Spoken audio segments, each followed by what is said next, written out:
जैसा कि एक समान विद्युत क्षेत्र में यह द्विध्रुव रखा गया है -q और +q चार्ज का, जिसकी वजह से इस पर एक बल आघूर्ण कार्य कर रहा है tau equal to P sine theta.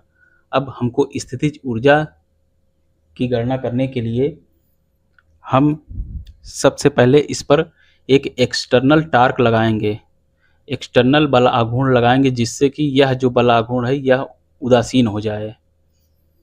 तो हम मानते हैं कि एक एक्सटर्नल टार्क लगा रहे हैं, जिसकी वजह से यह बल आघूर्ण उदासीन हो जा रहा है और हमारा जो ये एंगल है, कोण है P और E के बीच में, ये थीटा 0 से थीटा 1 तक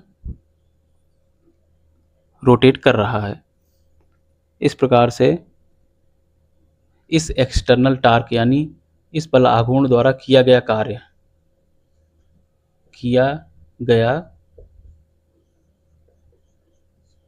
टाउ एक्सटर्नल द्वारा किया गया कार्य यह हो जाएगा W equal to integration of tau external, ये थीटा के टर्म में, इंटू डी थीटा। और यह जो डी थीटा का वेरिएशन होगा वो थीटा 0 से थीटा 1 तक का होगा। तो इस प्रकार से टाउ एक्सटर्नल ऑफ थीटा, ये जो है ये इसको निगलेक्ट कर रहा है, यानी tau external P E sine theta के बराबर होगा,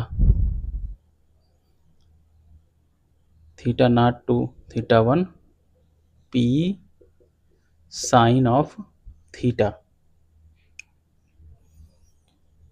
इस प्रकार से P और E जो है एक समान है, मतलब कांस्टेंट है, P बाहर हो जाएंगे, D of theta PE theta 0 to theta 1 sine theta into D theta. This equal to हो जाएगा PE साइन थीटा का इंटीग्रेशन होता है माइनस ऑफ कॉस थीटा, तो माइनस कॉस थीटा और थीटा 0 से थीटा 1, और यहाँ पर हो जाएगा PE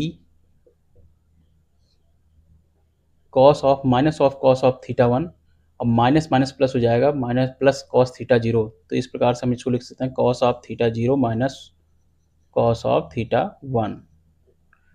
ये हमारा वर्क डन यानी किया गया कार्य इस प्रकार से प्राप्त होता है, और यही किया गया कार्य स्थितिज ऊर्जा के रूप में संचित हो जाता है। ये जो किया गया कार्य है यही स्थितिज ऊर्जा के रूप में संचित हो जाता है। तो हमारी स्थितिज ऊर्जा हो जाएगी, स्थितिज ऊर्जा को हम मानते हैं u of theta equal to हो जाएगा PW के बराबर, यानी PE cos of theta 0 minus of cos of theta 1। तो इस प्रकार से हमारा यह फार्मूला निकल के आता है। बाह्य विद्युत क्षेत्र में जो द्विध्रुव की स्थितिज ऊर्जा होती है u of theta equal to W equal to PE cos of theta 0 minus cos of theta 1, theta 0 equal to π/2 यानी कि 90 डिग्री रखते हैं। तो u इक्वल टू हो जाएगा हमारा PE cos of 90 minus cos of theta 1। This equal to हो जाएगा cos 90 की वैल्यू 0 हो जाएगी, तो हो जाएगा minus PE cos of theta 1, या u इक्वल टू हो जाएगा, इसको अगर वेक्टर के फॉर्म में लिखेंगे u वेक्टर इक्वल टू हो जाएगा minus of p vector dot e vector.